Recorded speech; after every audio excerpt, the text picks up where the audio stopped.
آپ تو آپ کی پوزیشن کافی سافٹ ہو گئی ہے نا دوسروں کے مقابلے. وہ تو اسے تو کہتے ہیں کہ امیر المومنین علیہ الصلوۃ والسلام نے اسے بیعت کی ہے، ان کے جانب سے گورنر رہے ہیں، ان کی جانب سے چیف جسٹس رہے ہیں. تو وہ ساری باتیں جھوٹ ہیں بھائی. بیعت کی کہانی جھوٹ ہے. وہ خود آپ کی اپنی کتابوں سے جھوٹ ہے، نہ صرف ہماری کتابوں سے.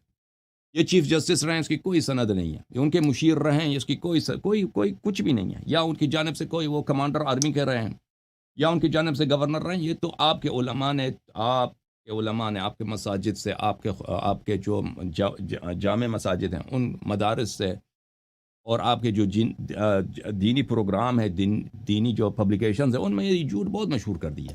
لیکن ان میں سے کوئی بھی صحیح نہیں ہے.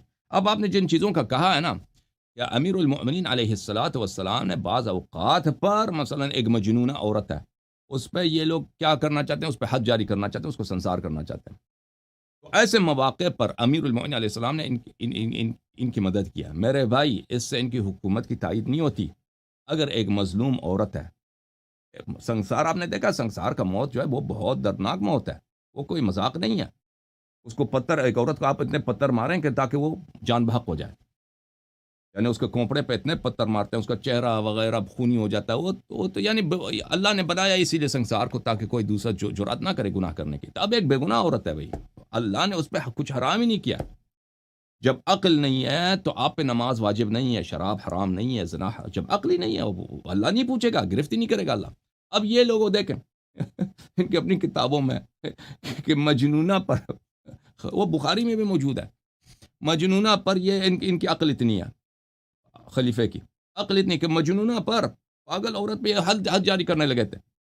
اور بھائی عقل ان کی اتنی تھی. تو اب اس موقع پر اگر امیر المؤمنین علیہ السلام ایک مظلوم کی جان بچانا چاہتے ہیں، یہ اس کی خلافت کی تائید نہیں ہے.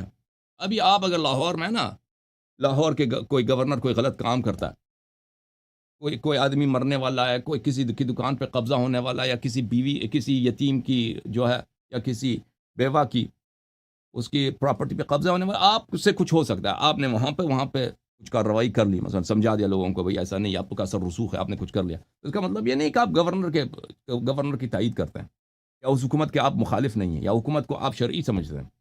یہ واضح ہے. اسی طرح آپ نے جو یہود و نصارہ آتے تھے، اس کے واقعات کتب میں بہت ہیں. یہود و نصارہ آتے تھے ان کے علماء سوال کرنے کے لیے، کیونکہ ان کے پاس علم تھا.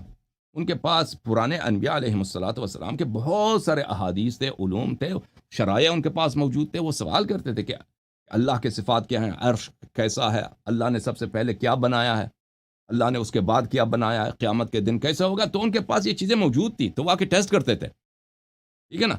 جب وہ آتے تھے مسلمانوں کے پاس، اور مسلمان کے آپ کا خلیفہ کون ہے، ابو بکر، اس سے پوچھتے تھے، اس کو کچھ نہیں معلوم، اس کو کچھ نہیں معلوم. یا عمر سے پوچھتے تھے، اس کے واقعات بہت زیادہ ہیں. تو اس کے بعد وہ تو کہتے تھے کہ اب آپ کا دینی باتیں لے. تو پھر کچھ صحابہ اٹھ جاتے تھے کہ ہم آپ کو لے کے چلتے ہیں اس شخص کے پاس جو آپ کے ہر سوال کا جواب دے گا. سلمان، ابو ذر، یہ لوگ ان کو اٹھا، یا خود عمر کہتے تھے کہ ہمارے پاس ان باتوں کا جواب نہیں، وہ اس نوجوان کے پاس آپ جائیں. وہ آتے تھے، اپنے سوالوں کے جواب لیتے تھے، اور کلمہ پڑھ کے چلے جاتے تھے، مسلمان ہو جاتے تھے. تو اس میں حکومت کی تائید کہاں ہے بھائی؟ ان کی خلافت کی تائید کہاں ہے؟ خلافت کی تائید سر کیا کہاں؟ اگر امیر المؤمنین علیہ السلام ایک کافر کو مسلمان بنا رہے ہیں، اور اسلام کی رسول پاک صلی اللہ علیہ وسلم کی عزت بچا رہے ہیں، اور اس میں خود ابو بکر عمر کی نااہلی اسی واقعے میں ثابت بھی ہو جاتی ہے، تو اس کی خلافت بن جاتی ہے؟ ابو بکر عمر کی خلافت سے ہی ہوتی ہے. ٹھیک ہے نا. یا مثلا وہ ایران کا جو تھا، ایران تو نہیں تھا اس زمانے میں، فارس کہتے تھے. فارس، عربی میں فارس بولتے ہیں، اردو فارسی میں فارس بولتے ہیں. فارس کے لوگوں نے جو اس وقت مسلمان نہیں تھے، اس وقت وہ زردشتی تھے، کافر تھے، مجوسی تھے. تو ان لوگوں نے بہت بڑا لشکر تہیہ کیا تھا، اور وہ بڑے جنگجو تھے. اس زمانے میں فارس کا ایک سپر پاور تھا. تو وہ آ کے مدینہ تک صفایا کرنا چاہتے تھے کہ مسلمانوں کا ایک دفعہ ہم ان کو ایک سبق سکھائیں، بالکل پھر یہ ہمیں تنگ نہ کریں. تو اس وقت عمر جو ہے جنگ محاذ پہ جانا چاہتا تھا، اور امیر المومنین علیہ السلام نے فرمایا کہ نہیں، تم نہیں جاؤ. اس کو خطبہ موجود ہے نہج البلاغہ میں نے اس کا بیان کیا ہے. اس میں اس عمر کی تعریف نہیں ہے، اس میں اس عمر کی مذمت ہے کہ آپ جائیں گے تو آپ بھاگ جائیں گے، آپ وہاں پہ جائیں گے تو آپ بھاگ جائیں گے، پھر مدینے تک کوئی روکنے والا نہیں ہوگا. تو آپ نہ جائیں، آپ لشکر کو بھیج دیں. تو عمر نے مان لیا. سب صحابہ نے کہا تھا کہ آپ چلے جائیں، وہاں پہ جنگ پہ چلے جائیں. تو دیکھیں، اگر ایک کافر حملہ کرتا ہے وہ آ کے سب مسلمانوں کو قتل عام، مسلمان کے بچوں کو قتل عام کرتا ہے، مسلمانوں کے عورتوں کو اٹھا کے لے کے جائے گا اپنے ساتھ، صحابیات کو اپنے ساتھ اٹھا کے لے جائے گا، صحابیہ کے بہوؤں کو، صحابیوں کے لڑکیوں کو، ان کو ریپ کے لیے لے کے جاتے ہیں۔ پرانے زمانے میں یہ ہوتا تھا بھائی، آپ نے کوئی علاقہ فتح کیا نا، مردوں کو قتل کرو، عورتوں کو اٹھا کے لے کے جاؤ، یہ ہوتا تھا۔ تو یہ صحابہ خود بھی یہی کرتے تھے دوسروں کے ساتھ۔ تو یہ اگر یہ ہوتا، اس سے انہوں نے بچایا ہے، اس میں حکومت کی وہ نہیں ہے، حکومت کی، ان کی حکومت کی تائید نہیں ہے، ٹھیک ہے نا؟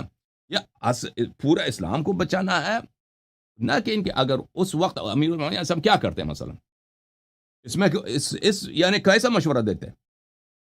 اس میں واضح طور پر انہوں نے کہا آپ وہاں پہ جائیں گے، آپ کیونکہ اب ابو بکر عمر کی تاریخ تو معلوم ہے، انہوں نے کبھی جنگ لڑا بھی نہیں ہے، جنگوں سے ان کی مختلف جنگوں سے وہ فرار ہوئے ہیں، اس میں ہم کسی کی دل آزاری نہیں کرنا چاہتے۔ اگر وہ یہی واقعہ ایرانیوں کے ساتھ پیش آ جائے تو پھر دیکھیں فوج کے کمانڈر کا ایک مقام ہوتا ہے نا، اگر ایک دفعہ کمانڈر بھاگ گیا تو پھر وہ فوج نہیں رکتی، بالخصوص وہ زمانہ جو لشکریں آپس میں آتی تھے، تن بتن جنگ ہوتا تھا، وہ صفوف مشخص ہیں، ایک دوسرے کو دیکھ رہے ہیں، اب سب لشکر والوں کو پتہ چل جائے کہ ہمارا کمانڈر صاحب چلے گئے یہاں سے، تو لشکر والے پھر وہ نہیں کرتے، وہ سب بکھر جاتے ہیں۔ تو یہ ان کو مشورہ دیا۔ تو اس میں دیکھیں یہ تو اہل بیت علیہم الصلوۃ کی عظمت ہے کہ دیکھیں ان کے مخالفین بھی ابو بکر عمر کی خلافت کی صحت کے لیے یہ مجبور ہے کہ اہل بیت علیہم السلام سے کوئی نہ قرآن سے جو ثابت نہیں کر سکتے، رسول پاک صلی اللہ علیہ وسلم کی حدیث سے تو یہ ان کی خلافت ثابت نہیں کر سکتے، تو کیا کرتے ہیں؟ امیر المومنین علیہ السلام کے دروازے پہ آ جاتے ہیں کہ امیر المومنین علیہ السلام کے اس کلام سے پتہ چلتا ہے کہ وہ صحیح خلیفت ہے۔ لیکن یاد رکھو امیر المومنین علیہ السلام اہل بیت علیہ السلام کا موقف اجماعی طور پر یہی ہے کہ ان کی خلافت باطل ہے۔ جی مزید بولیں۔ سر تائید